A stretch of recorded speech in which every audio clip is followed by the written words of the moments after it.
Panginoon, maraming salamat sa laging pagbibigay ng mga araw na puno ng blessings. Salamat sa proteksyon mo na lagi kong kasama para sa akin at sa aking buong pamilya.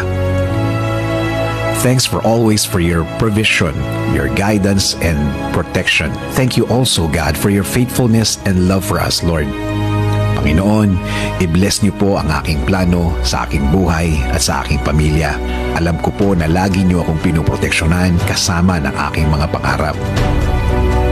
Panginoon, hindi po ako isang perpektong tao at alam ko po na hindi rin perpekto ang aking plano.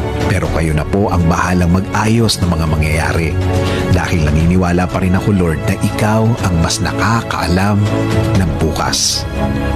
Alam ko po, Lord, na marami pa akong dadaanan para matupad ang aking plano sa aking buhay. Pero alam ko po na bibigyan niyo po ako at ang aking plano sa buhay ng tamang direksyon.